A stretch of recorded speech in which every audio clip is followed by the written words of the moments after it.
Olá, pessoal! Bom, para quem não me conhece, meu nome é Gani Reis, sou fundadora do Momento de Estudar e nesse vídeo de hoje a gente vai trabalhar com a NBC-PG 01, que é o Código de Ética Profissional do Contador.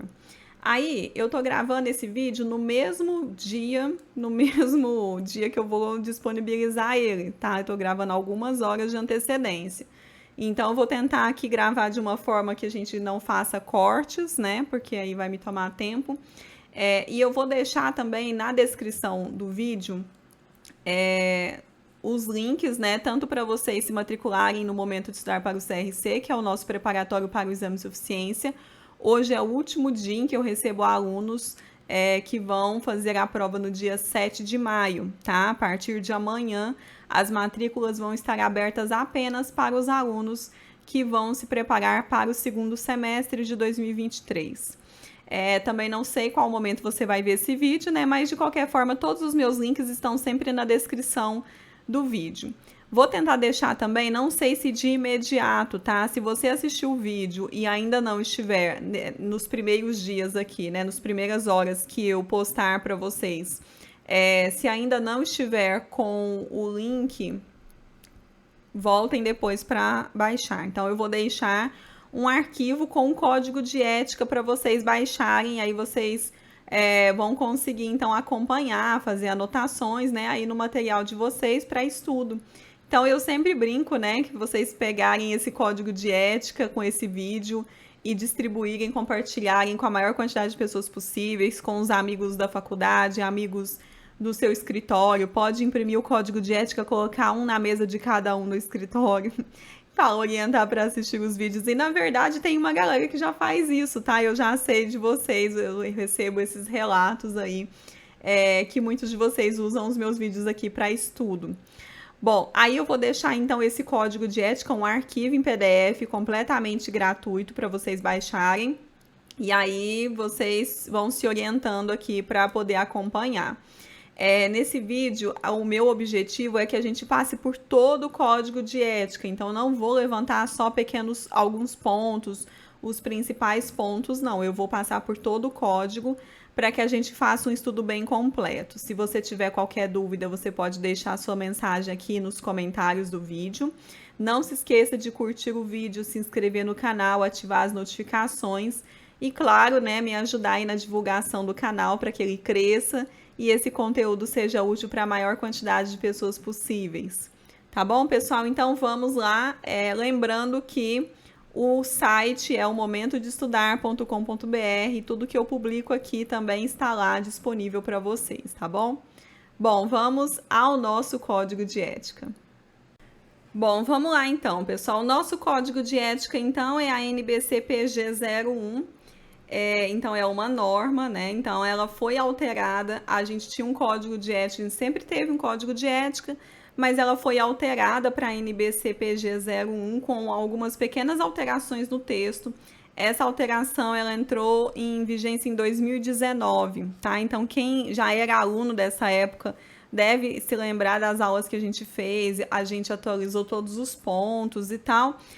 A partir daqui dessa aula, então, né, desse novo vídeo, a gente já vai trabalhar com o texto completamente na íntegra. Então, eu não vou nem te lembrar os pontos da norma antiga para a norma nova, as alterações, porque agora eu entendo que já tá normal, né? Então, todo mundo da época que já tinha estudado o anterior, já teve um tempo aí, já se ambientou, e a gente vai trabalhar exclusivamente com o texto atual, tá?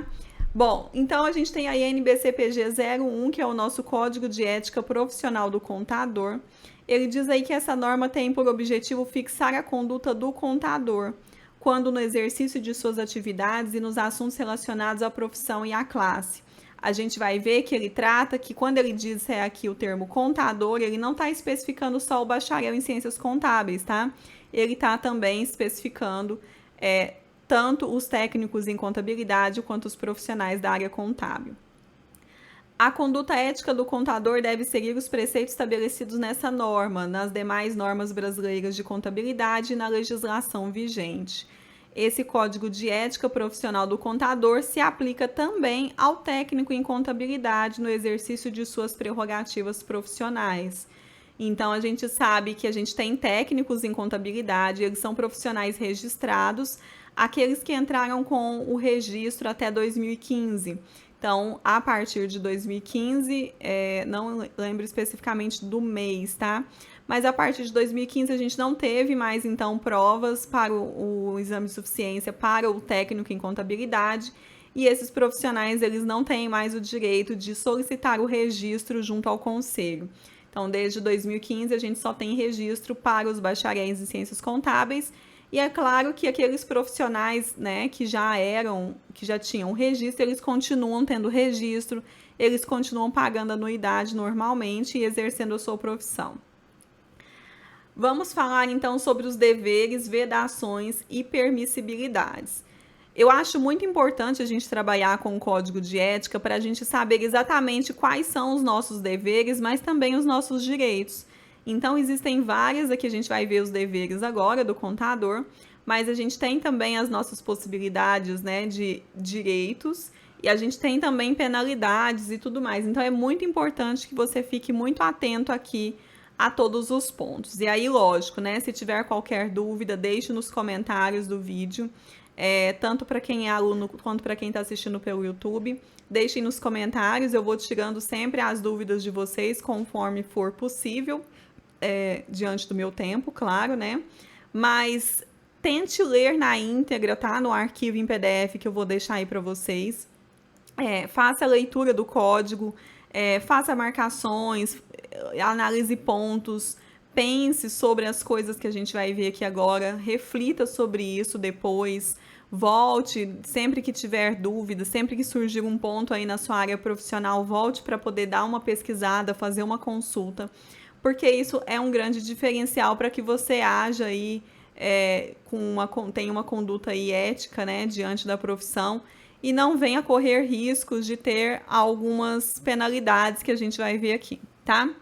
Bom, então são deveres do contador. Exercer a profissão com zelo, diligência, honestidade, capacidade técnica, observando as normas brasileiras de contabilidade e a legislação vigente. Se bem que eu não vou marcar com essa aqui, tá? Aí. Agora sim. Vai ficar. E aí, para os alunos, eu vou deixar esse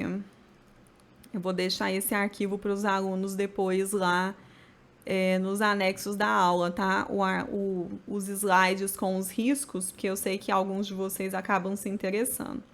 Então, vamos de novo. Então, são deveres do contador. Exercer a profissão com diligência, honestidade e capacidade técnica, observando as normas brasileiras de contabilidade e a legislação vigente, resguardando o interesse público, os interesses de seus clientes ou empregadores, sem prejuízo da dignidade e independência profissionais. Também são deveres do contador. Recusar a sua indicação em um trabalho quando reconheça não se achar capacitado para a especialização requerida. Então, talvez te indiquem um trabalho e você não se sinta pronto para pegar esse trabalho. Então, é o seu dever de recusar esse trabalho se você acha que não vai conseguir exercer aí o trabalho da forma como é necessário. Por quê? Porque tem gente que pega os trabalhos aí, pega pensando só no trabalho, no dinheiro e tudo mais, e depois não consegue entregar o trabalho pronto. E aí não consegue entregar o trabalho pronto, às vezes perde prazos importantes, e isso é um grande problema. Então, se você for indicado e não se achar capacitado para isso, recuse, tá?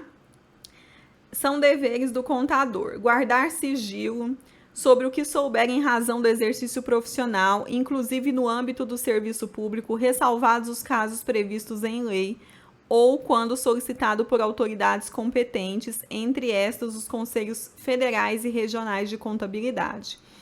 Muito importante, gente, guardar sigilo não é publicar nos grupos de WhatsApp, nas redes sociais, não é contar para todo mundo da sua casa, chegar e falar assim, você não sabe o que aconteceu hoje. Então, guardar sigilo é guardar para si mesmo, tá? Não sair comentando, expondo a situação para pessoas terceiras.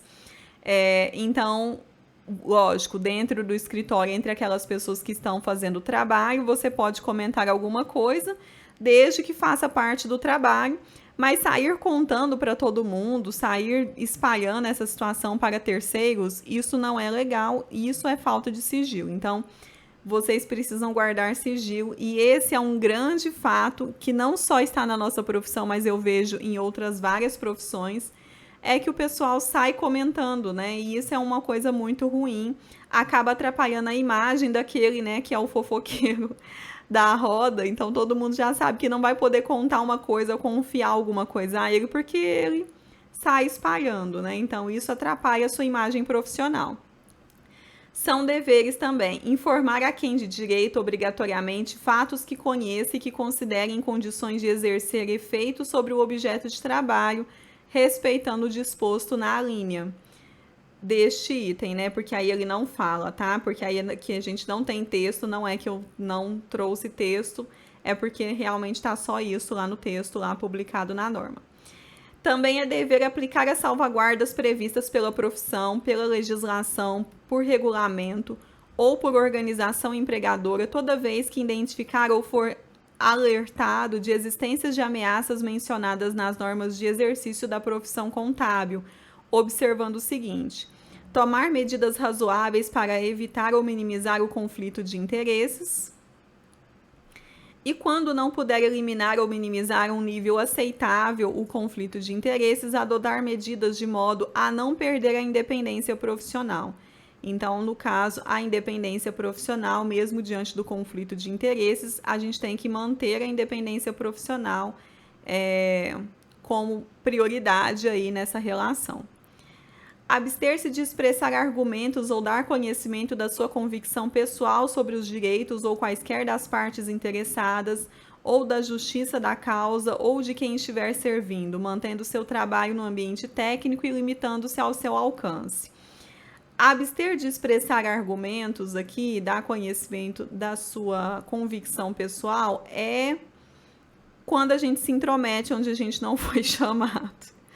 Então, primeiro, né, se a gente tem uma situação profissional, um ambiente profissional, se você está pegando ali a situação, você vai poder dar, lógico, o seu parecer ali mantendo um ambiente técnico. Então, se for da sua vontade que você pegue esse trabalho, então você vai ali manter o seu ambiente técnico, expressando suas opiniões técnicas sobre o assunto. Se esse assunto primeiro, né, se esse assunto já é do seu, você vai pegar esse assunto, vamos supor, ou você é o responsável por esse assunto. Você não vai estabelecer aí opiniões, argumentos pessoais sobre esse trabalho, ou se você nem está responsável, não faz parte desse trabalho, você não vai expressar opinião. Aqui entra também a parte do sigilo, né? E a parte também de não ser intrometido nos assuntos, né, de outros profissionais. Então, fique muito atento a isso, tá? Também é dever abster-se de interpretações tendenciosas sobre a matéria que constitui o objeto de trabalho, mantendo a independência profissional. Então, sempre aqui, a gente está sempre aqui com o item da independência profissional. Zelar pela sua competência exclusiva na orientação técnica dos serviços a seu cargo, abstendo-se de emitir qualquer opinião em trabalho de outro contador, sem que tenha sido contratado para tal. E aí, isso é uma coisa também que a gente peca muito. A gente dá opinião no trabalho dos outros. E aqui ele fala sobre isso. Então, você só vai emitir uma opinião sobre o trabalho do seu colega contador se você tiver sido contratado para dar essa opinião. Caso contrário, não é do seu direito dar opinião ou manifestar sobre esse assunto. Também é dever comunicar desde logo ao cliente ou ao empregador, em documento reservado, eventual circunstância adversa que possa gerar riscos e ameaças ou influir na decisão daqueles que são usuários dos relatórios e serviços contábeis como um todo. Despender os esforços necessários e se munir de documentos e informações para inteirar-se de todas as circunstâncias antes de emitir opinião em qualquer caso. Então, você precisa ter documentos aí para analisar antes de dar a sua opinião, se nesse caso você foi contratado para dar opinião sobre esse assunto. Então, aqui sobre antes de emitir uma opinião. Também é seu dever renunciar às funções que exerce, logo que se positive falta de confiança por parte do cliente ou empregador e vice-versa, a quem deve notificar por escrito, respeitando os prazos estabelecidos em contrato. Então, qualquer notificação precisa ser por escrito, tá? Notificação de boca é acordo de boca, né? Então, a gente não faz acordo de boca, não combina ali na rede social e tal. Tudo precisa estar por escrito em documento, né? As duas partes devem assinar esse documento, confirmando que esse acordo foi estabelecido. E aqui, então, a gente tem sobre a falta de confiança. Então, se você não tem confiança naquele trabalho, ou nas pessoas, no cliente ou no responsável, você deve, então, renunciar às funções que você vai exercer ou já estar exercendo, tá?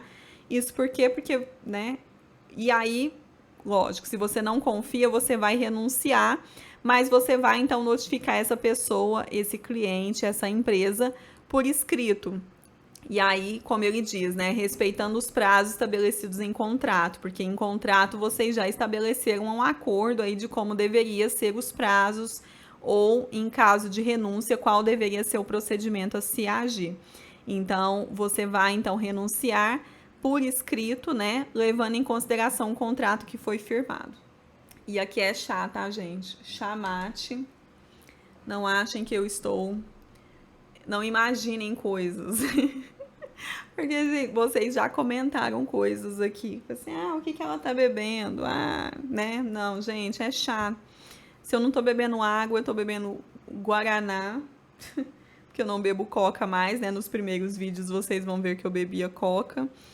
Não bebo coca mais, já tem 1 ano e meio. E eu bebo chá. Bom, você deve também são deveres, quando substituir em suas funções, informar ao substituto sobre os fatos que devam chegar ao conhecimento deste, a fim de contribuir para o bom desempenho das funções a serem seguidas. Então, se isso é uma questão um pouco difícil para algumas pessoas, né? Porque se você é substituído, muita gente leva para o lado pessoal, fica magoado, né? E acaba não querendo passar nada para essa pessoa. Mas talvez você está sendo substituído justamente por uma questão, sei lá, que você mesmo está saindo porque você teve aí falta de confiança, alguma questão. Então, é interessante que você colabore com o ambiente também profissional, dando aí para essa nova pessoa que vai te substituir as informações necessárias, né? Olha, talvez eu esteja saindo por isso, aconteceu isso, ou eu não gostei disso, eu não achei que esse fator fosse relevante e confiável e por isso eu estou saindo do trabalho. Então, pense nisso, tá? Não leve para o lado pessoal. É dever também manifestar imediatamente, em qualquer tempo, a existência de impedimento para o exercício da profissão. Então, se você tem algum impedimento, você tem que avisar aí de imediato, tá? Seja para a empresa, seja para o seu cliente, que você está com impedimento para aquele exercício. É dever também ser solidário aos movimentos de defesa da dignidade profissional, seja defendendo a remuneração condigna, seja zelando por condições de trabalho compatíveis com o exercício ético profissional da contabilidade e o seu aprimoramento técnico. Na verdade, e aí eu vou dar aqui a minha opinião pessoal, eu não vejo muito desses movimentos de defesa da dignidade profissional. Eu vejo muita gente reclamando demais, mas pouca gente fazendo alguma coisa para defender, para levantar uma discussão saudável aí. Então, no início, eu até falava isso muito aqui no canal, né? E para os alunos. Existe, sim, uma competição entre profissionais, é lógico que vai existir, então... mas essa profissão, ela pode ser saudável porque existe cliente para todo mundo. Então, existe um movimento muito pejorativo que é o de competição de valores, a gente vai ver isso aqui no código também. Então, cada um quer pegar um serviço por um valor mais barato para poder falar que tem mais clientes que o outro. Nem sempre esse movimento é vantajoso e lucrativo para o ponto de vista do profissional que está praticando isso. E a gente vê muita gente que acaba reclamando muito do conselho, das atitudes do conselho ou das faltas de atitude do conselho, mas eu não vejo essas mesmas pessoas que reclamam levantando, então, situações e atitudes que a gente poderia levantar, poderia agir, poderia fazer para poder melhorar a classe. Então eu sempre comento, eu levanto muito essa bandeira aqui desde o início do blog, porque eu acho isso muito ruim. E eu acho que se você é uma dessas pessoas que só reclamam, e graças a Deus eu tenho recebido muito menos comentários nos últimos tempos dessas pessoas, faça então por valer a pena. Então, né, tenha o seu escritório, faça as coisas como você acha que deveria ser feito, no sentido de valorização profissional, no sentido de defender a classe, defender com dignidade. Faça parte do conselho e participe ativamente do conselho, levantando discussões, participando de tudo, para que a gente possa ter a valorização mesmo, né? Então, não só a valorização da classe, como do profissional. E eu também gosto de levantar a ideia entre vocês de que uma vez que a gente tem um profissional que ele é bem sucedido, ele já está melhorando essa classe. Então, um profissional que ele é honesto, um profissional que ele é responsável, que ele é estudioso, que ele está aí antenado com as novidades, se atualizando sempre, ele vai levar aí uma imagem legal e mais satisfatória para não só para os clientes dele, como para os colegas de trabalho. Ele vai servir de exemplo e assim a gente vai melhorando a nossa classe pouco a pouco. Então, levante, tá? Então, mesmo que você não veja esses movimentos de defesa de dignidade profissional, seja você, então, o profissional que vai, então, trabalhar aí com dignidade profissional, levantando esses pontos. E aí você não precisa nem ir na rede social e falar, não, só você trabalhando, sendo honesto, zelando aí, né, igual ele fala, né, por condições compatíveis do exercício. Então, o que é zelando por condições compatíveis? Sei lá, se você tem um escritório, não contrate as pessoas pagando um valor, né, desmerecendo elas. Trate bem seus funcionários, pague uma remuneração digna para esses profissionais, valorize esses profissionais, porque aí você já vai criando um ambiente aí, né? Então, é a partir desses pequenos pontos que a gente vai melhorando a nossa sociedade. Então, se eu chego aqui, então, e trato o meu cliente com respeito, com honestidade, a gente tem uma relação profissional legal, esse cliente ele já sai daqui falando muito bem do seu escritório, do seu trabalho, de você como profissional. Você já levanta aí uma imagem melhor, a sua imagem profissional. Isso conta muito, nunca se esqueça disso, tá? Isso conta demais. E ele vai, então, espalhar isso, sabe aquela propaganda boca a boca? Gente, isso funciona, tá? Então, quando você, então, tem aí uma boa atitude, você é uma boa pessoa, você trabalha a sua imagem pessoal, sua imagem profissional, isso abre portas, sim, tá? E aí não fique esperando só esses movimentos de dignidade, seja você, então, né, o responsável por trazer esse movimento aí, através dessas pequenas coisas, como eu disse aqui. Bom, também é dever do contador cumprir os programas de educação profissional continuada, de acordo com o estabelecido pelo Conselho Federal de Contabilidade. Aqui eu vou até trocar a caneta aqui, porque aqui esse programa de educação profissional continuada, ele tá numa norma também, tá? Que é a NBCPG 12.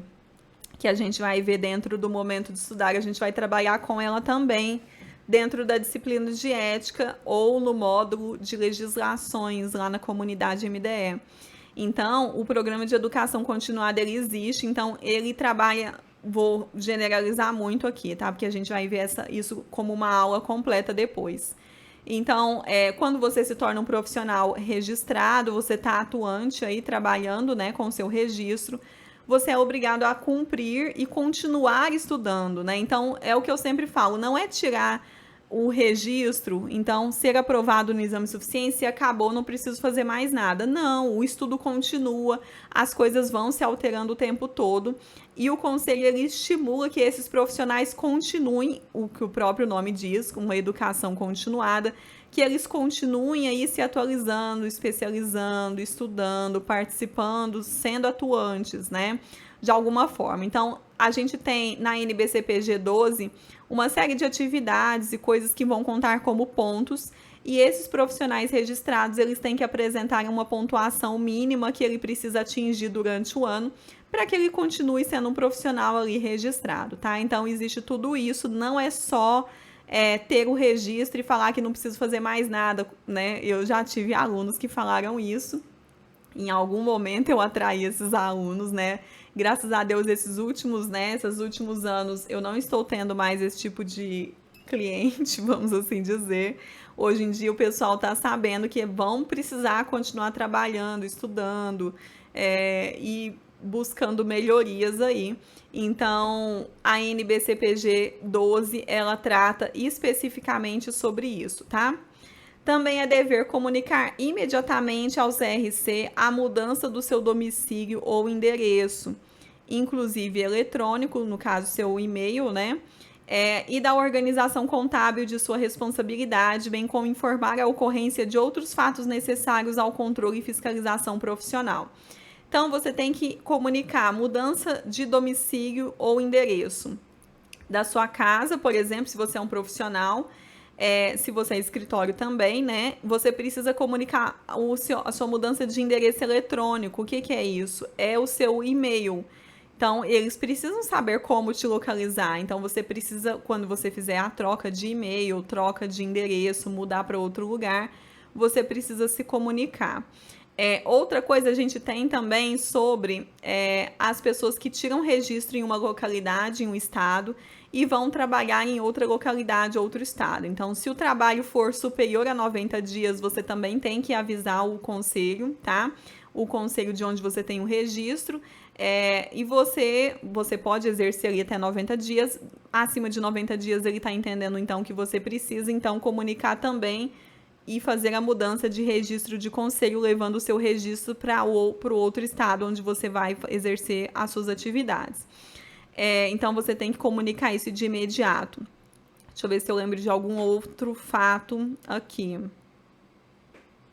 E acho que é isso, né? E no caso, você também tem que comunicar porque quando você exerce como profissional registrado, você comunica lá na página do conselho que você está exercendo suas atribuições profissionais naquela empresa. Então, quando você troca de empresa, você tem que comunicar lá também que você ou parou de trabalhar com essa empresa, ou esse cliente não é mais seu e agora esse outro aqui é meu cliente, enfim. Você tem que avisar lá tanto a empresa que você está prestando serviço, quanto se você é empregado ou se é um cliente seu ou do seu escritório, você tem que avisar isso lá na página do conselho também. Também é dever atender à fiscalização do exercício profissional e disponibilizar os papéis de trabalho, relatórios e outros documentos solicitados. E aqui solicitados por quem? Pelo conselho, tá? Então, você vai, participar disso. Eu vou colocar CFC/CRC, porque pode ser qualquer um. Ou um fisco, né? Um fisco municipal, estadual. Você é obrigado, então, a disponibilizar esses papéis de trabalho, relatórios e outros documentos solicitados. Aí alguém vai falar assim, mas e a parte do sigilo? Não tem que guardar sigilo? Tem, né, gente? Mas o sigilo diante do conselho e de um fisco, por exemplo, de uma fiscalização, Ministério do Trabalho, sei lá, com esses órgãos, com essas instituições, você pode compartilhar, né? Então, não vai existir sigilo, né, de você com as instituições fiscalizatórias. Então, você vai, poder abrir esse sigilo, sim, para essas instituições. Também é dever informar o seu número de registro, o número de registro, o nome e a categoria profissional após assinatura em trabalho de contabilidade, propostas comerciais, contratos de prestação de serviço e em todo e qualquer anúncio, placa, cartões comerciais. Então, é o seu dever. Então, quando você for colocar lá no seu cartão de visita, aí você vai falar, colocar lá assim, por exemplo, meu nome, né? Então, Eliane Reis, não vou falar meu nome completo. Aliás, todo mundo já sabe, né? Então, Eliane Aparecida dos Reis, contadora. Então, eu tenho que informar a categoria profissional, contadora, o meu nome completo e o meu número de registro. Então, é lá, CRCMG, ou é só MG, não sei meu número. E o meu eu dei baixa, né? Então, mas o número continua, né? Se caso eu for lá para fazer ativação, meu número continua. Então, quando você for assinar então um trabalho de contabilidade, você tem que falar lá seu nome, sua categoria e o seu número de registro, tá? Nas prestações, nos contratos de prestação de trabalho, nas propostas, nos anúncios, nas placas, nos cartões de visita, cartões comerciais, propagandas, enfim, não sei o que você vai fazer, mas se for um item aqui, né, que seja profissional, você vai ter que falar isso. Então, número de registro, nome e categoria profissional. Agora chegamos ao que é vedado ao contador, ou seja, não pode. Vou até escrever aqui. Não pode. E a gente vai ver agora. Então, não pode assumir direta ou indiretamente serviços de qualquer natureza com prejuízo moral ou desprestígio para a classe. Gente, prejuízo moral ou desprestígio para a classe. Você não pode. E eu não sei nem a que ponto eu posso justificar que alguém aceitaria isso, né? Algum tipo de serviço que vai te prejudicar moralmente ou que vai te causar um desprestígio tanto para você profissionalmente quanto para a classe. Então, não sei quais seriam as situações em que você faria isso, mas não pode. Não pode auferir qualquer provento em função de exercício profissional que não decorra exclusivamente da sua prática lícita. Também não pode, parece muito óbvio, né? Não pode assinar documentos ou peças contábeis elaborados por outrem, alheios à sua orientação, supervisão ou revisão. E aí, aqui entra um assunto polêmico que alguns de vocês vão estar nessa situação. Então, às vezes você trabalha até numa empresa e aí você é contratado só para poder praticamente assinar as coisas que outras pessoas estão fazendo. Então, se essas outras pessoas elas não estejam sob sua orientação, sob sua supervisão ou sob sua revisão, você não pode assinar esses documentos, esses trabalhos que não são os seus. Então, fique muito atento. Também tem gente que faz assim, abre um escritório, registra esse escritório, porque o escritório precisa estar registrado também no conselho, registra o escritório, arruma um sócio só para poder usar o registro dele. Então, registra o escritório, o nome desse sócio, porque ele já tem um registro e você ainda não tem, e você fica procrastinando para poder estudar, para poder ter seu próprio registro. E é por isso que às vezes eu falo aqui, né, para que você tenha o seu registro e dê o pé na bunda do seu sócio mala, porque tem uma galera aqui que tá aguentando os sócios só porque ele tem registro e você não, e você tem, lógico, toda a condição possível de ter o seu registro também, de ser aprovado nessa prova, e talvez fica aceitando esse tipo de situação, né, só porque o outro, para aproveitar o registro do outro. Então, fiquem muito atentos a isso, porque isso é vedado pelo conselho, e se alguém denunciar vocês, vocês podem perder aí a situação do registro, tá? O registro do seu escritório. A gente vai ver aqui as penalidades aqui. Também não pode exercer a profissão quando impedido, inclusive quando for procurador do seu cliente, mesmo que com poderes específicos dentro das prerrogativas profissionais. Então, se você tiver impedido, você não pode exercer, mesmo que você tenha aí, né, o seu cliente, que você seja, por exemplo, procurador do seu cliente, tá? Não vai poder. Também não pode facilitar por qualquer meio o exercício da profissão aos não habilitados e impedidos. E aqui entra o que eu acabei de falar sobre o registro, né? Então, a gente não pode facilitar a profissão para aqueles que não estão habilitados, ou seja, não têm o registro, não são profissionais habilitados para poder exercer a profissão. ou aqueles que estão impedidos, né? Então ele sofreu uma penalidade, está impedido de trabalhar nesse momento, e eu vou aqui ajudar ele a facilitar aqui para a vida dele, para que a gente possa trabalhar e eu possa ajudar ele. Não, você não vai fazer essa caridade, tá? Bom, também não pode explorar serviços contábeis por si ou em organização contábil sem registro regular no Conselho Regional de Contabilidade. Então, tanto para você trabalhar como contador, quanto para você ter uma organização contábil, ambos precisam estar registrados. E aí, para você ter o registro da organização, você precisa ter o seu registro também, porque lá você vai informar quem é o profissional responsável. Então, não tem como fugir, tá, gente? Não tem como ser um contador sem o registro no conselho.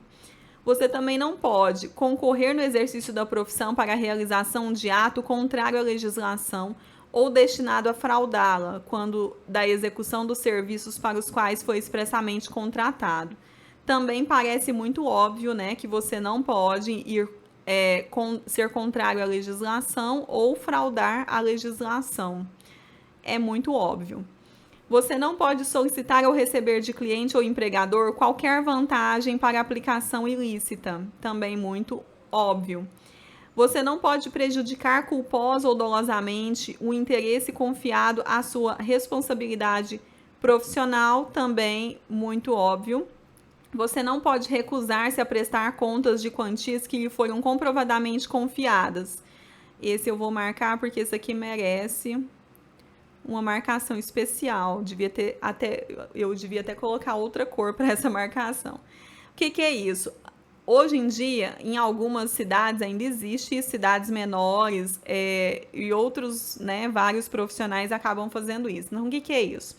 Você tem o seu escritório, você tem os seus clientes, então você já pega ali com o cliente já deixa com você uma quantia em dinheiro para que você, quando você, por exemplo, emitir as guias do cliente, você já tem ali um office boy que vai fazer esses pagamentos para o seu cliente ali para o escritório. Mas quando o seu cliente confia uma quantidade de dinheiro para você, você é obrigado a prestar contas para o seu cliente. Você não pode só ficar com o dinheiro. E aí aconteceu isso já, tenho conhecimento de pessoas muito próximas, que eu não vou citar o caso aqui, mas que, por exemplo, então o cliente deixava lá o dinheiro com o escritório e o office boy então ficava responsável por pegar então esse dinheiro e essa guia, ir lá pagar e trazer essa guia, sei lá o que é, né, um DARF, GPS, enfim, infinitas situações e obrigações que a gente tem. E aí ele ia lá, pagava e entregava já para o escritório lá com um comprovante de pagamento. Aí o que acontece? Ou esse escritório sumia o dinheiro e não pagava os documentos, as obrigações do cliente, ou o office boy sumia com o dinheiro e não pagava. Ou então eles falavam para o cliente, olha, você vai deixar aqui então R$2.000 para a guia tal, e na verdade a guia era só R$1.000 e não prestava então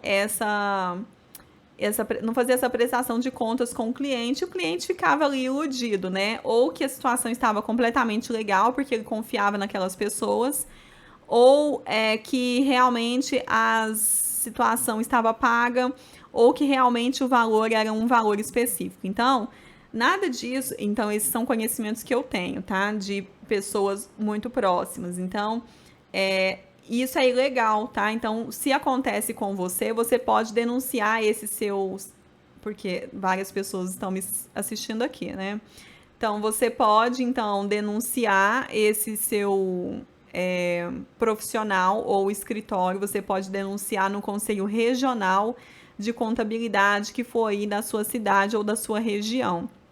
Vocês têm acesso todo mundo tem acesso, não só os profissionais, ao site do conselho, e aí lá vocês podem se inteirar de como fazer esse tipo de denúncia, tá? Mas tem isso, tá? Então, as coisas acontecem.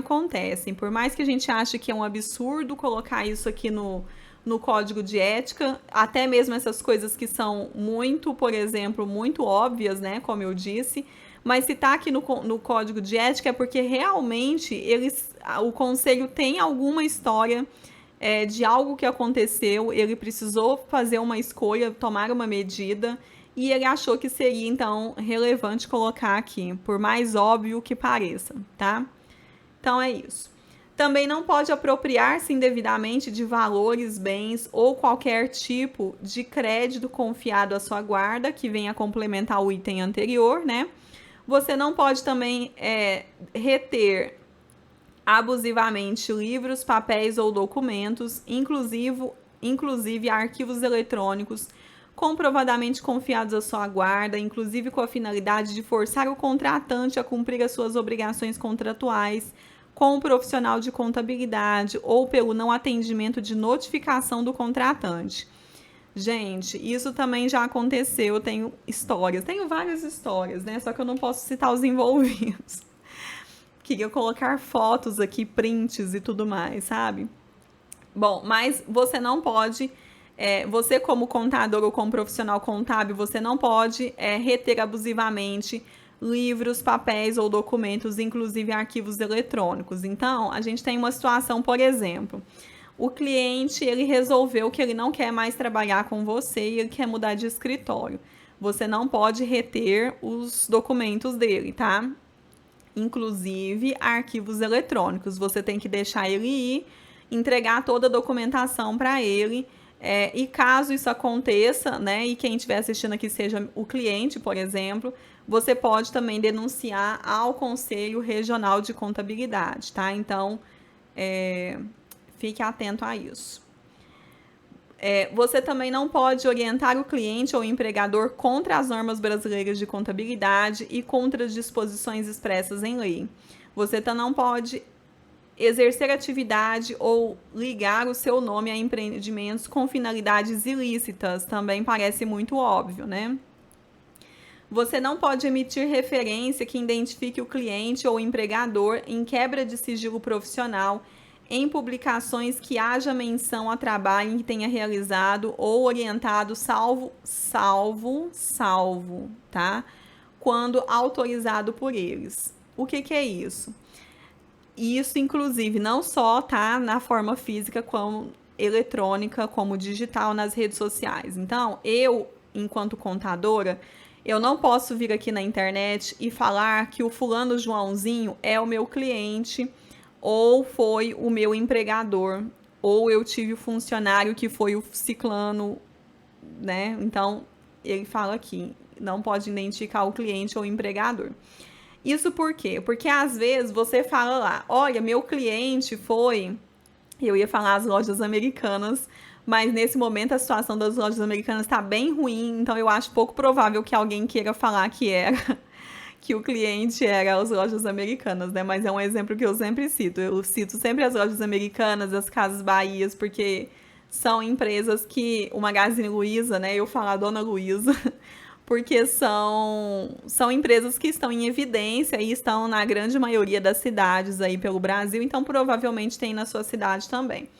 Mas eu não posso vir aqui e falar que o meu cliente era as lojas americanas, se as lojas americanas não autorizou que eu usasse eles nas suas propagandas. Então, a gente tem que ficar atento a isso, porque a gente não pode, isso é quebra de sigilo profissional, tanto você vai ficar aí com uma péssima imagem com o seu cliente, né? Quanto, além de ser ilegal, e o seu cliente ele pode também te denunciar, porque você não poderia estar fazendo isso, tá? Você não pode iludir ou tentar iludir a boa-fé do cliente, o empregador ou de terceiros, alterando ou deturpando o exato teor de documentos, inclusive eletrônicos, e fornecer falsas informações ou elaborar peças contábeis inidôneas. Parece também muito óbvio, mas você não pode, né? Então, não tem nem o que comentar porque é muito óbvio. Você não pode atender no prazo estabelecido a notificação. Você não pode não atender. Você não pode deixar de atender no prazo estabelecido a notificação dos conselhos federais e regionais de contabilidade. Você não pode intitular-se como categoria profissional que não possua na profissão contábil, gente. Eu não sei por que a pessoa faria isso, a não ser tentar iludir alguém, tentar enganar outras pessoas, né? Mas você não pode falar que você é contador se você não for contador, ou o contrário, você não pode falar que é técnico se você não for técnico, ou você nem pode falar que é profissional contábil se você não for. Então, no caso, se você é cliente que está assistindo aqui e quer conferir isso, você pode conferir se o profissional é registrado através do site do Conselho Regional, tá? Então é outra coisa que você pode fazer. Você pode. Eu acho que tem um lugar lá no site que a gente confere o registro. Ou se você não encontrar no site, você pode entrar em contato com o conselho e perguntar, né, como que você faz esse tipo de consulta. Agora, se você é o profissional que está assistindo aqui comigo, ou vai ser um futuro profissional, gente, não minta, porque essas mentiras têm perna curta. Uma hora você vai ser pego. Então, não faça isso, tá? Porque isso não dá certo. Você não pode executar os trabalhos técnicos contábeis sem a observância das normas brasileiras de contabilidade editadas pelo Conselho Federal de Contabilidade.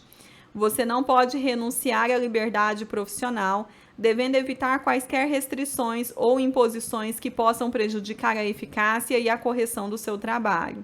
Você não pode publicar ou distribuir no seu nome trabalho científico. Trabalho científico ou técnico do qual não tenha participado. Esse é um grande problema, principalmente na área acadêmica. Existem situações, né? Então, existem trabalhos científicos de gente que faz plágio mesmo na cara dura. E aí a pessoa não é autora do trabalho técnico ou científico, ela não participou, o trabalho nem é dela. E aí esse é um crime e plágio é crime, vou lembrar aqui, né? Porque já passei por isso por aqui. Também não vou citar os envolvidos, mas se eles fizerem novamente eu vou citar sim. Isso vai acontecer, né? E aí tem outras coisas também. Por exemplo, na área acadêmica, existe um que eu acho que é um absurdo, né? E aí também tá falando aqui, não pode publicar ou distribuir. Então, existe aí uns grupinhos de pessoas que aí elas se juntam, cada uma faz, por exemplo, um trabalho, depois elas colocam o nome de todo mundo desse grupinho.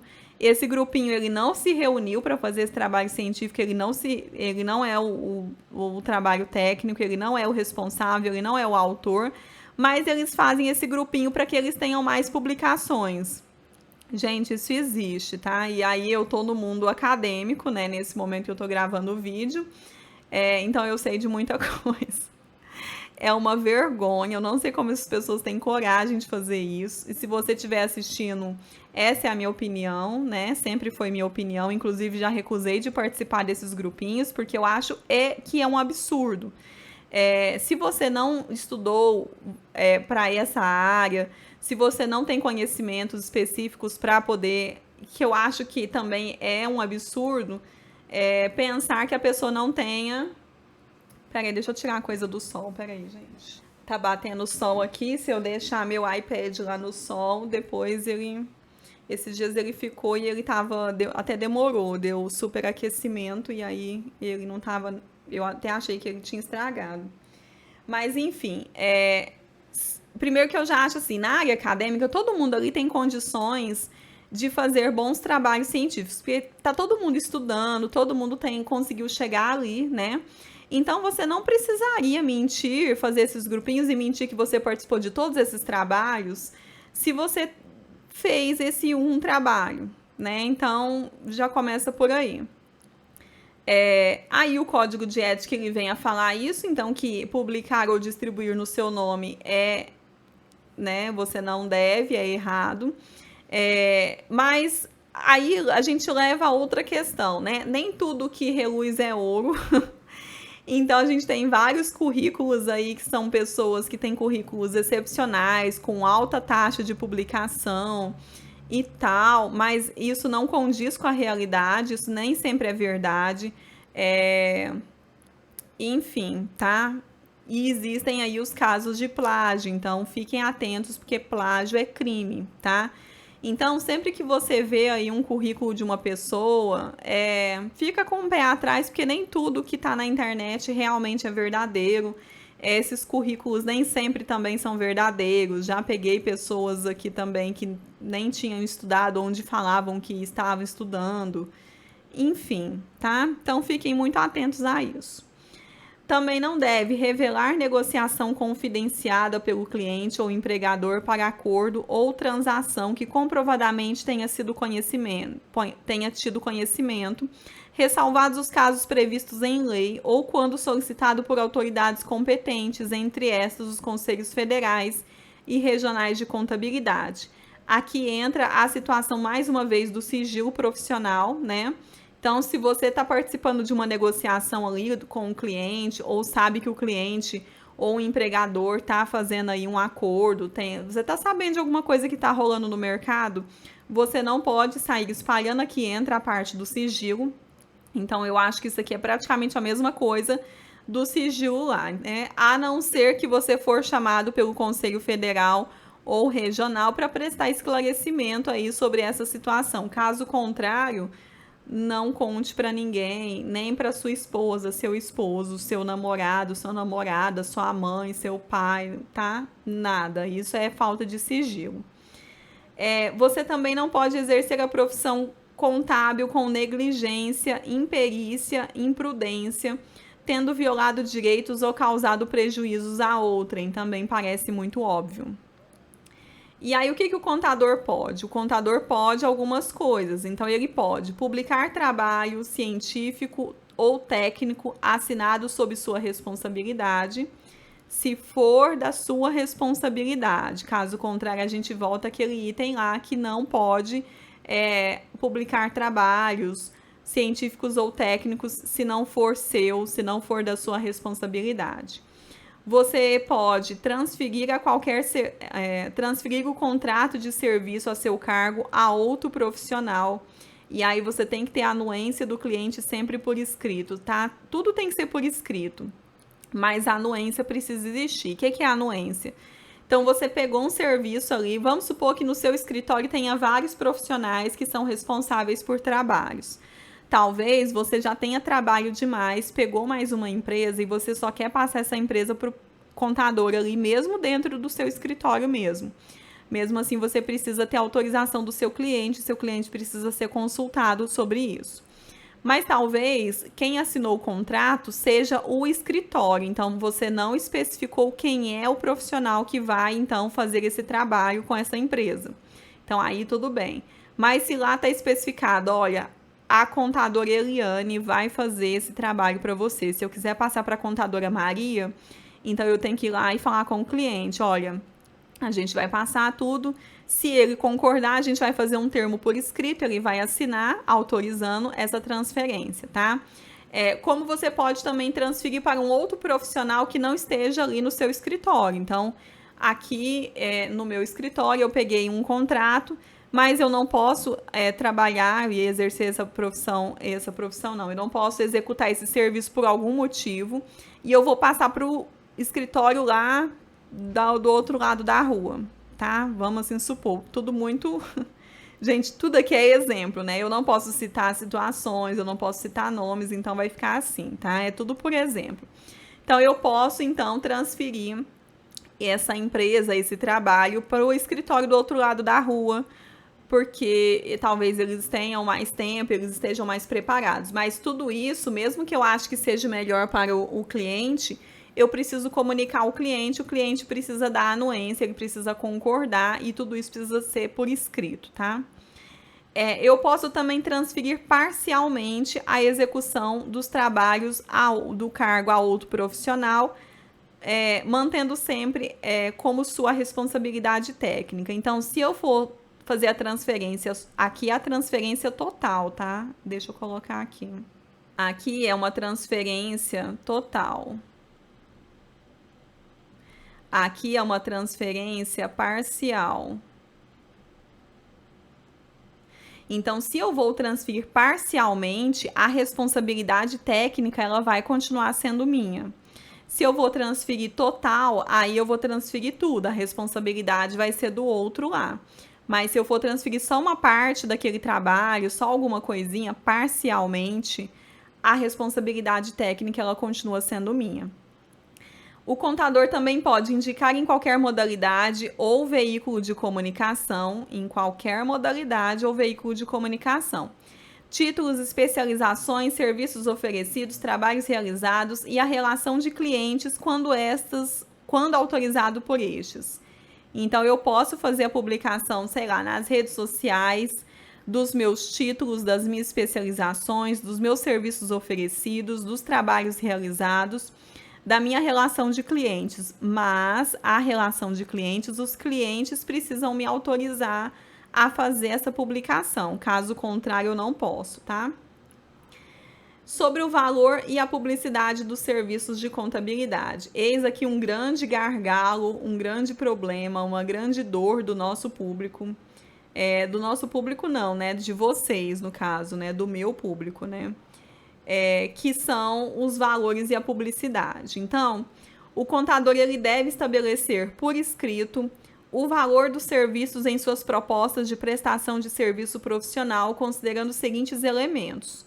Então, tem que estar lá a relevância, o vulto, a complexidade, os custos e a dificuldade de serviço a executar, o tempo que será consumido para a realização do trabalho, a possibilidade de ficar impedido de realizar outros serviços, o resultado lícito favorável para o contratante advirá com o serviço prestado, a peculiaridade de tratar-se de cliente eventual, habitual ou permanente e o local em que o serviço será prestado.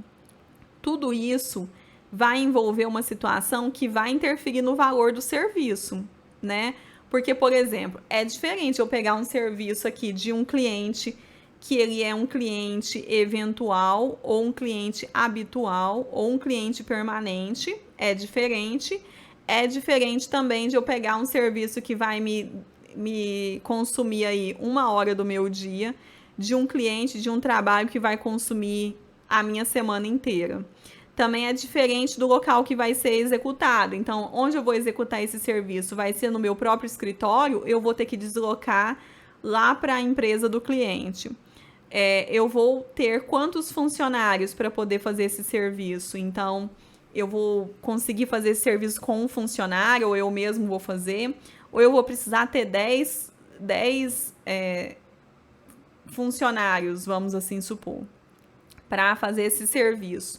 Então, tudo isso altera o valor do serviço. E aqui entra aquela discussão que eu falei lá atrás, sobre a disputa de preços, porque não adianta você pegar um serviço a preço de banana, tipo o carro do ovo, que eu falo muito sobre a parte de publicidade do carro de ovo, falar lá, né, 20 ovos a 10 reais, 20 ovos a 10 reais, pegar um serviço por 10 reais e depois eu levar um tempo enorme para poder fazer esse trabalho, ser um trabalho que consome o meu tempo, meus dias, ficar impedido de realizar outros trabalhos porque eu estou fazendo esse, e no final você ficar lá com um valor lá de remuneração, né, pelo serviço prestado de 10 reais. É lógico que eu estou usando isso aqui muito por cima, lógico que eu estou falando valores genéricos, né? Mas tem muito isso, por exemplo, no período de declaração de imposto de renda, que é esse período agora que eu estou gravando o vídeo.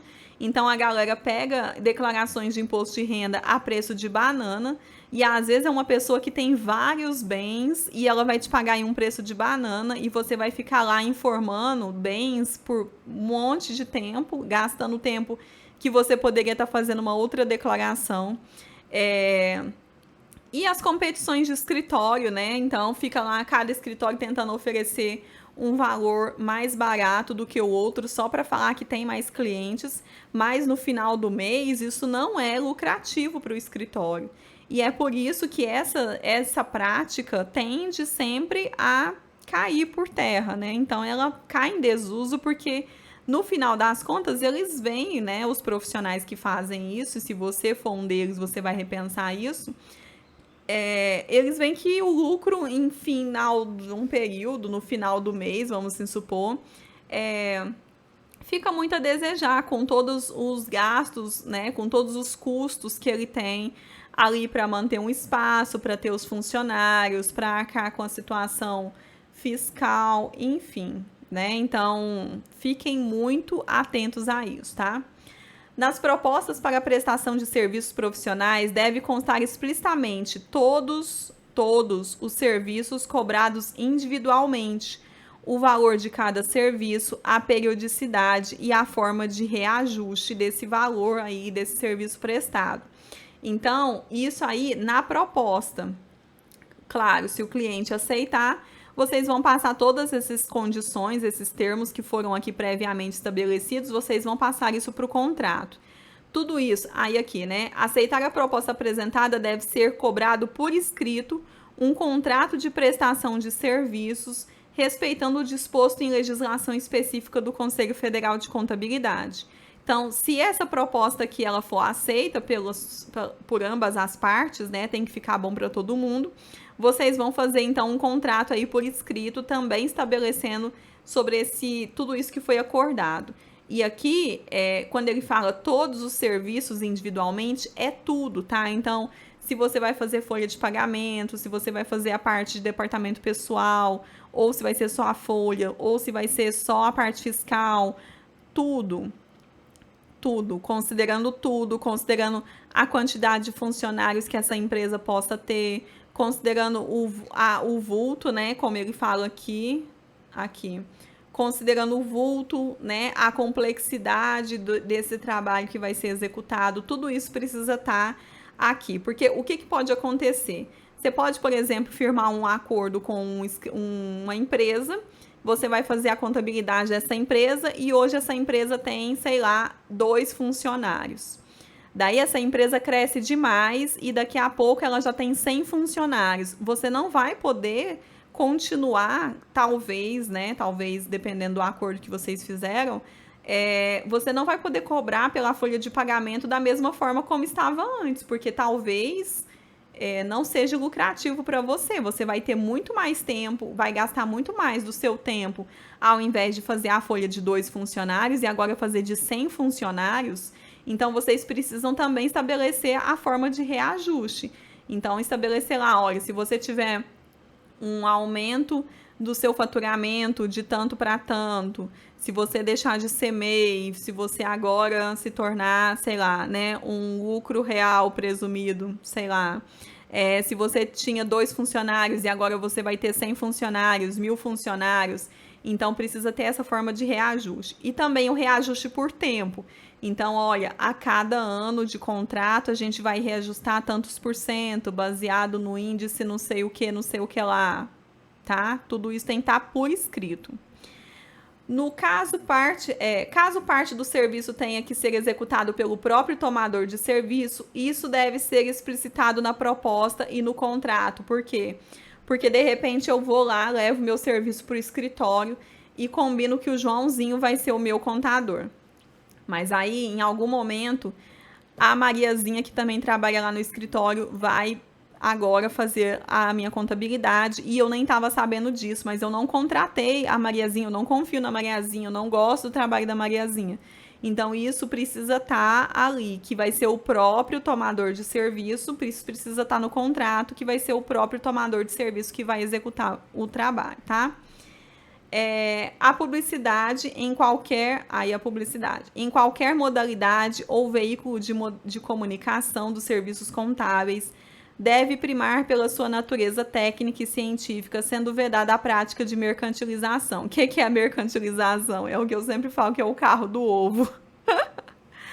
O carro do ovo, se na sua cidade não tem carro do ovo, vocês estão perdendo muito. O que é o carro do ovo?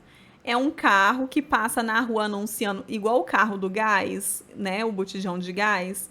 Então, o carro do ovo é um carro que passa aí na rua vendendo ovo. A gente não sabe a origem exata desse ovo, de onde é esse ovo, se esse ovo é do quintal dele, se ele comprou numa granja. A gente não sabe, mas ele sai vendendo aí. E aí, geralmente, pelo menos aqui na minha cidade, geralmente eles gritam assim que são 20 ovos, que é uma cartela, por R$10. Então, eles ficam lá falando 20 ovos a R$10, 20 ovos a R$10. E passa aí falando e fazendo barulho.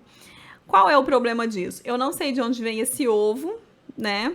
Esse valor realmente é muito mais barato do que o valor de mercado, porque uma caixa de ovos, uma cartela de ovos, ela custa aí, nesse momento que eu tô gravando o vídeo, algo em torno de 16 a 20 reais. Então, dependendo do ovo, chega a 20 reais. Um ovo tipo A, né? Que é o melhorzinho lá. Então, a gente tem essa prática de mercantilização, que é vender as coisas a preço de banana, gritar aí a promoção, tipo a propaganda também do Shopee, né? Mercantilização, né? Puseram até a Xuxa lá na propaganda para falar, compre no Shopee, compre no Shopee. Então, você não vai fazer isso para o seu serviço contábil, para o seu escritório. Você vai, então, manter a natureza técnica e científica. Você pode usar qualquer modalidade ou veículo de comunicação, ou seja, você pode usar a internet também para fazer a publicação dos seus trabalhos, mas você não vai ficar tipo carro do ovo vendendo o imposto de renda a 10 reais, tá? Então, isso é preço de banana. Você também aí tem que olhar aí, ó, a publicidade dos serviços contábeis deve ter caráter meramente informativo, ser moderada e discreta. O que é moderada e discreta? Não sendo o carro do ovo e ter caráter informativo. Até porque não tem como você publicar, por exemplo, olha, eu faço imposto de renda e cobro 10 reais. Por quê? Porque cada pessoa tem uma situação. Então, tem gente que tem bens diferentes de outras pessoas. Alguém talvez não tenha nada e só tenha um salário ali que ela só quer pegar ali a restituição do imposto de renda. E outra pessoa, ela realmente tenha bens, ela tem um faturamento e tal, e ela vai pagar imposto de renda. Então é diferente você fazer uma declaração de uma pessoa que só quer a restituição, de uma pessoa que tenha, sei lá, 10 casas de aluguel na cidade, que tenha vários investimentos em ações, que comprou ouro, que tenha criptomoedas, não sei da onde, não sei do que. Isso é diferente. Então, não adianta você fazer essa publicidade aí, que para todo mundo vai ser 10 reais, porque alguém vai te trazer um prejuízo ali, porque ele vai te dar um volume de trabalho muito maior. Então, você vai fazer uma propaganda em caráter informativo. Então, você vai falar, olha, eu faço declarações de imposto de renda. É isso. Eu sou, então, contador. Eu vou falar, então, qual é o meu número de registro e a minha categoria. Então, eu sou a Eliane, contadora. Meu registro é o MG... Sei lá que número que é o meu registro. Você vai falar isso. Você pode falar em qualquer modalidade, em qualquer veículo. Então, eu posso fazer isso na televisão. É que eu não vi até hoje propaganda na televisão, mas eu já vi de escritórios, tá? Propaganda de escritórios maiores aqui da minha região eu já vi. Você pode fazer papelzinho para entregar em algum lugar, né? Sei lá, entregar o seu cartãozinho. Mas você não vai colocar lá que o preço é 10 reais, porque você precisa ter esse contrato, você precisa analisar a proposta. Vocês precisam estabelecer um contrato, então, para saber qual vai ser o valor desse serviço. Vocês precisam fazer isso por escrito, de forma que ambas né, tanto você quanto o cliente, vocês entrem em um acordo. Então, fiquem atentos a isso. Cabe ao profissional da contabilidade manter no seu poder os dados fáticos, técnicos e científicos que dão sustentação à mensagem de publicidade realizada dos seus serviços. O profissional, ele deve, no que couber, o Código de Defesa do Consumidor. O profissional deve observar, no que couber, o Código de Defesa do Consumidor, especialmente no que concerne a informação adequada e clara sobre os serviços a serem prestados e a Lei de Propriedade Industrial, que dispõe sobre os crimes de concorrência desleal. Então, vocês que são profissionais aí, que têm escritório ou que vão trabalhar de forma autônoma, vocês vão pesquisar, então, vocês vão dar uma lida e estudar também o Código de Defesa do Consumidor e a Lei de Propriedade Industrial, tá? Eu não vou trabalhar com ela aqui no canal. É vedado efetuar ações publicitárias ou manifestações que denigram a reputação da ciência contábil, da profissão ou dos colegas, entre as quais fazer afirmações desproporcionais sobre os serviços que oferece, sua capacitação ou sobre a experiência que possui, fazer comparações depreciativas entre o seu trabalho e o trabalho dos outros, né, que eu sempre falo do coleguinha, não vai falar mal do coleguinha, e desenvolver ações comerciais que iludam a boa-fé de terceiros. Então, não pode. E aí, sobre os deveres. Então, são deveres em relação aos colegas e à classe. A conduta do contador em relação aos colegas deve ser pautada nos princípios de consideração, respeito, apreço, solidariedade e harmonia da classe. O espírito de solidariedade, mesmo na condição de emprego, não induz nem justifica a participação ou a conivência com o erro ou atos infringentes de normas técnicas, éticas ou legais que regem o exercício da profissão. Aí aqui é um tema muito sensível. Por quê? Porque às vezes você é só funcionário e você é contratado lá pela empresa. Chega lá, você descobre que a empresa, e eu já trabalhei numa empresa assim, tá? Então você descobre que a empresa tá cheia de problemas, de erros, de atos aí ilegais, né? Que infringem as normas técnicas, éticas e legais. E aí você não é obrigado, porque se você fica lá calado e participa de tudo, você está sendo conivente, né? Você está em espírito de solidariedade, conivente com a situação. Então você, mesmo que for na condição de empregado, isso não vai justificar a sua participação, porque se você participa e fica calado, você é conivente. Daí também não vai adiantar você chegar lá e achar que você vai ser a Madre Teresa de Calcutá, vai fazer então essa boa ação, ou que você vai converter todo mundo e agora todo mundo, você vai conseguir convencer todo mundo de não fazer isso porque, né, não vai dar certo na maioria dos casos.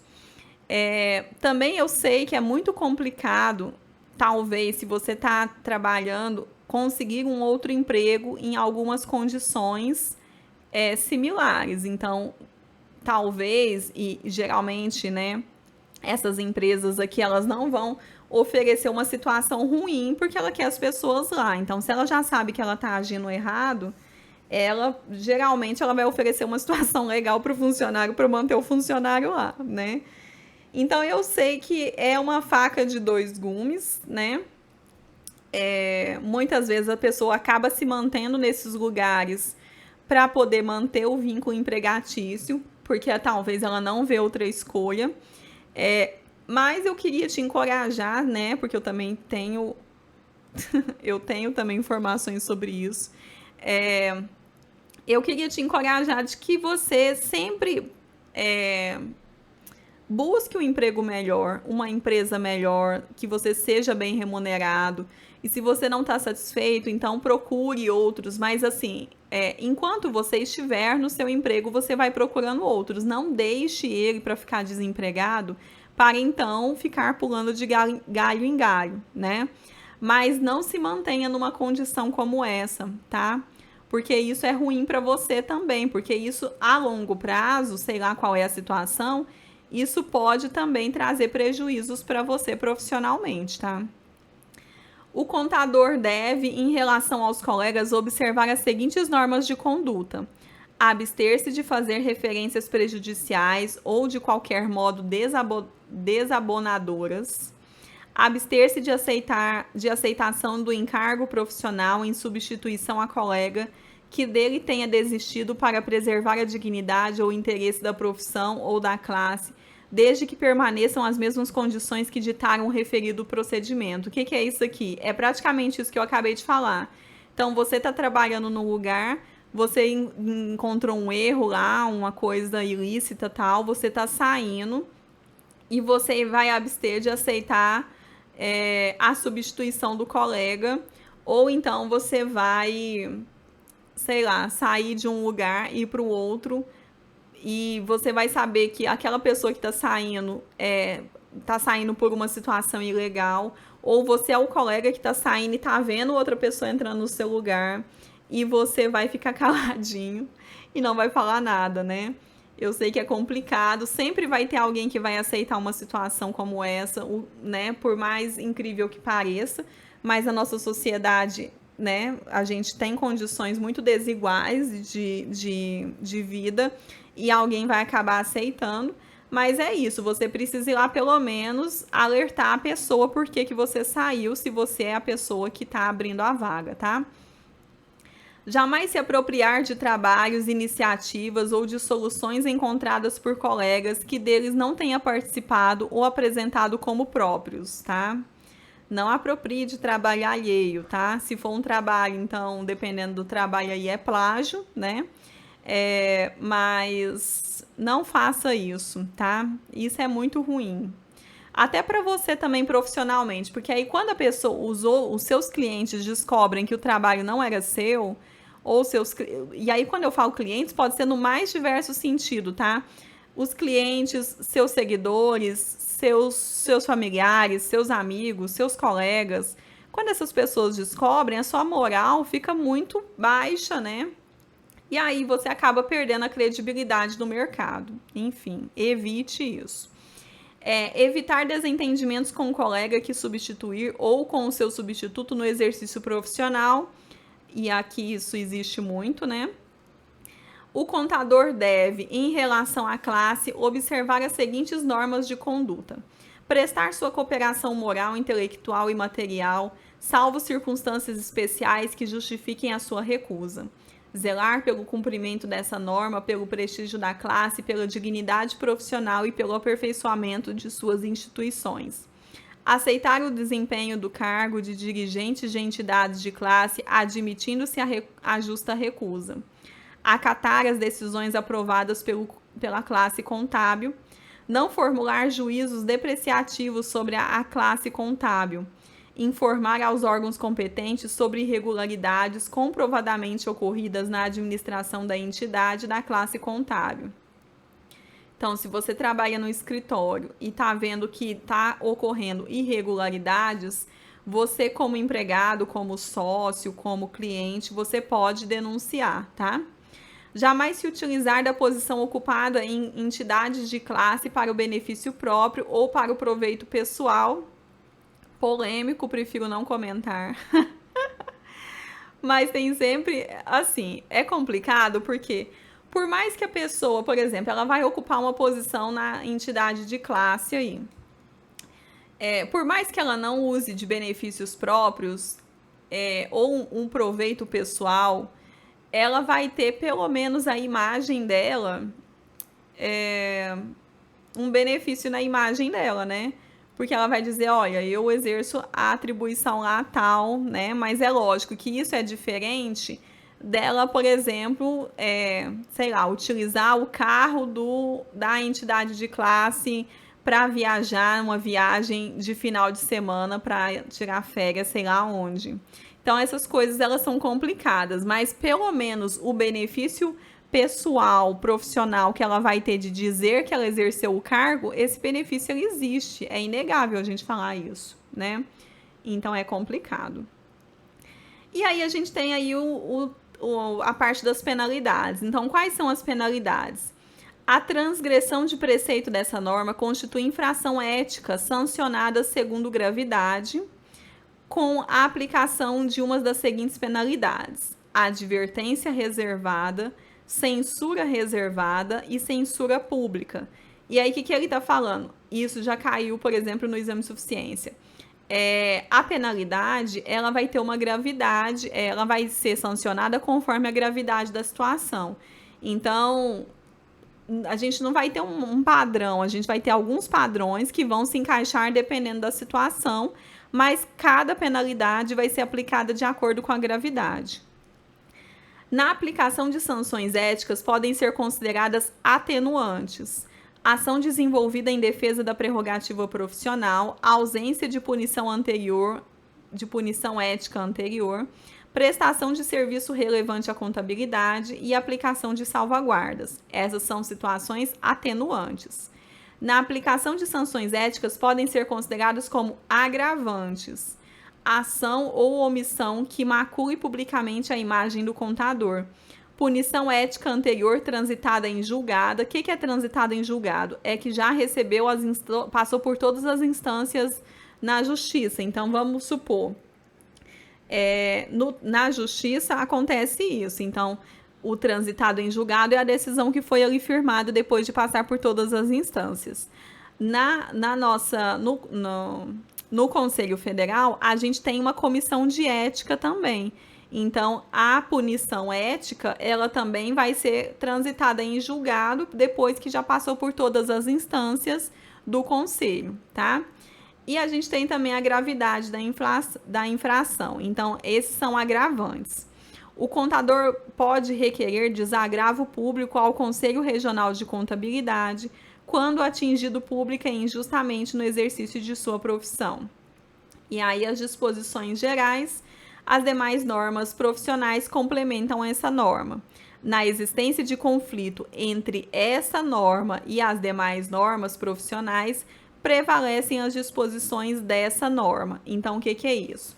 Essa norma, ela entra em conflito, sei lá, com a norma de educação continuada, que é a NBC PG 12. Então, se entra em conflito com alguma coisa, a norma que vai prevalecer nesse conflito vai ser o Código de Ética, tá? E não a outra norma. E aí é isso, né? Então, essa norma entrou em vigor no dia 1º de 6 de 2019 e revoga nessa mesma data as resoluções. Então, é a 803, que a gente estudava antes, né? E aí outras várias, tá? Bom, então esse foi o nosso Código de Ética profissional do contador. Então, como eu disse, eu vou deixar o arquivo para vocês baixarem aí e acompanharem, estudarem, fazer uma sessão de estudos aí com seus colegas, de repente, sei lá, transmitir esse vídeo aí no escritório para vocês fazerem uma ação de educação dentro do escritório, para vocês poderem conversar a respeito no escritório e aí depois tirarem conclusões. Enfim, isso é bem positivo. E aí, se vocês fizerem, me contem, porque algumas outras, em outros vídeos já me contaram sobre isso. E eu deixo aqui, então, as minhas redes sociais. Então, aqui no YouTube, que você... Não sei se você está assistindo, né? Porque esse vídeo também vai para os alunos do Momento de Estudar. O vídeo específico com o Código de Ética. Então, se você não está me seguindo ainda, vai lá, se inscreve no meu canal, que é o @Momento de Estudar no YouTube. Eu também estou no Instagram, que é o @Momento de Estudar, então me siga por lá, eu estou sempre nos stories. E também tem o Facebook, além de outras várias redes sociais que estão descritas lá no site. Então, o site é o momentodestudar.com.br. Nele você tem acesso a tudo que eu vou postando, além de toda a descrição dos meus cursos, como participar, agendas de eventos que a gente faz aqui no canal e no blog, enfim. Eu espero que você tenha gostado, que esse vídeo possa ser útil para você. Muito obrigada por ter assistido até aqui. Bons estudos, a gente se vê no nosso próximo vídeo e até mais.